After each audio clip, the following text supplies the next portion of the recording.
tayong mga Ginoo at binibini? Ako po si Viviana, na naniniwala sa Panginoong Diyos, na kung saan ibabahagi ko po ang aking karanasan kung bakit ako naniwala sa Panginoon. Dito lamang po sa Tanikalang Lagot, na ang pamagat ay, Salamat minamahal kong Panginoon.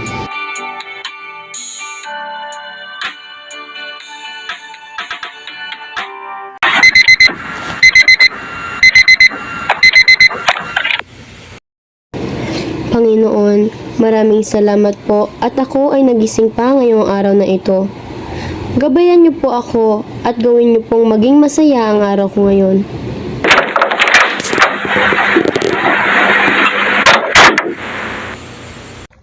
Anak, pasensya na. Ngunit, 20 pesos lang mabibigay ko sa'yo ngayon.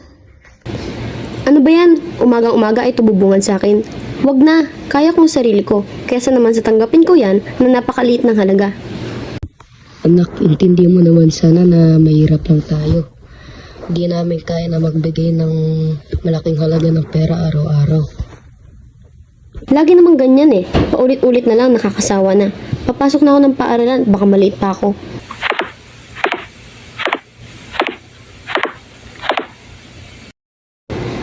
Umagang-umaga, kamalasan na ganang katapat. Parang hindi ako nagdasal kaninang paggising ko.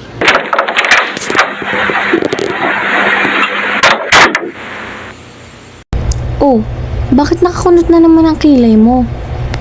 Alam mo na, 20 na naman ang baon ko. Okay lang yan.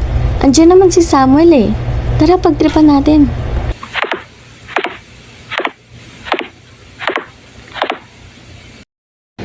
Hoy, pangit na mayaman. Akin na nga yung pera mo. Ayoko. Baon ko ito. Binigay ito sa akin ng aking magulang at sinabi na mag-ipon ako. Ah, talagang hindi mo ibibigay ha? Sige, bahala ka. Pag di mo binigay ang pera mo, pupunitin namin lahat ng exam papers mo. Wag! Sige, ito na yung pera. Sa inyo na. Basta wag niyo punitin ang mga exam paper ko. Ibibigay mo rin pala eh. Sana kanina pa. Easy money.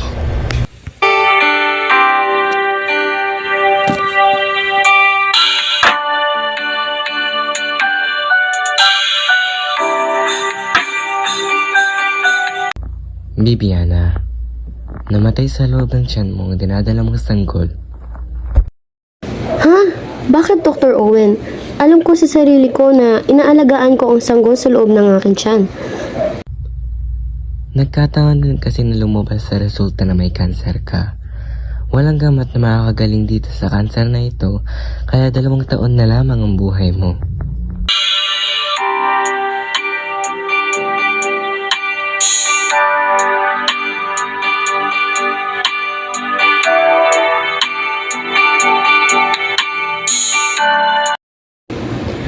Dr. Owen, wala na po ba talagang proseso upang humaba pa ang aking buhay?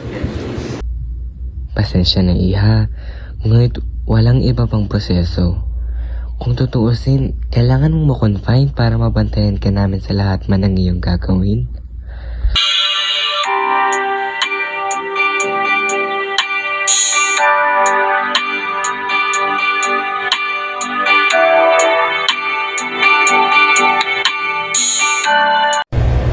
Kamusta ka na, Viviana? Ito, nasa kadiliman, nagdudusa. Viviana, tara at manalangin tayo sa Panginoon. Humingi ka ng tulong para malutasan niya ang problema mo. Viviana, panahon na para magbago. Hay nako, at tigilan mo ako, Lydia. Wala naman yan maitutulong sa akin. Kung meron, edi sana matagal ko nang ginawa. Viviana, magbago ka na. Nagmamakaawa ko bilang isang kaibigan mo. Tumigil ka nga. Mamamatay na rin naman ako eh. Kaya layuan mo na ako.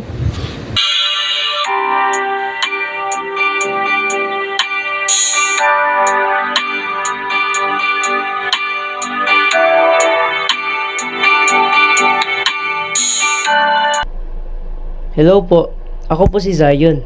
Kayo po, ano pong pangalan nyo? Ako si Viviana. Zion, saan po kayo galing? At ano pong ginagawa nyo dito? Sa kabilang kwarto lang po ako.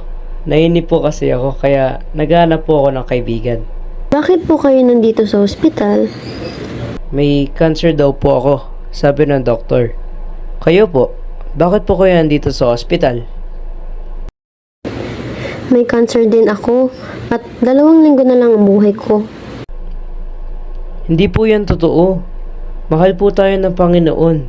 Bibigyan niya po tayo ng mahabang buhay. Pero dapat po, nagdadasal tayo araw-araw. At mabait tayo sa kapwa natin. Pero kahit may masama kang gawin, magdasal ka lang po at humingi ka ng tawad sa Diyos. Samahan niyo po akong manalangin sa harap ng altar. Sige, tara. Sasamahan lang kita.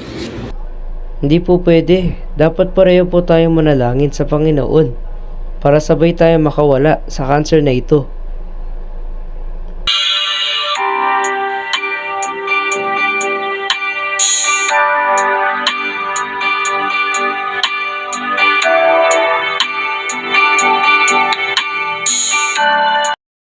Tila totoo nga ang Panginoon. Patuloy nang nawawala ang hindi kaaya-ayang sakit sa aking katawan.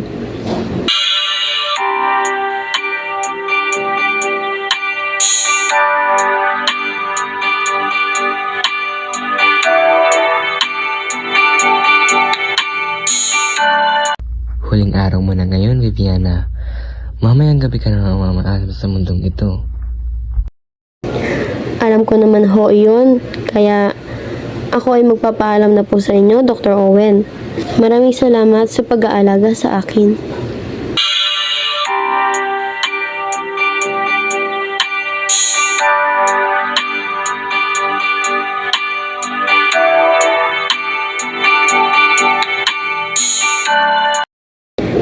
Paalam sa mundong ito.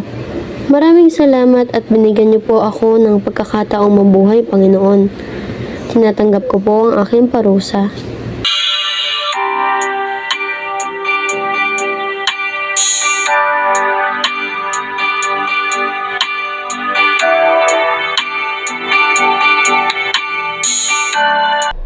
Hello po, Ate Viviana. Sa wakas po, nagising na kayo. Kanina pa po ako naghihintay. Pero po, samahan niyo na po ako ulit magpasalamat sa Panginoon. Buhay pa ako? Opo, buhay pa po kayo. Sabi ko po sa inyo andyan lang ang Panginoon upang gabayan tayo. Narinig niyo po ang ating mga panalangin. Zion, maraming salamat at naging kaibigan kita.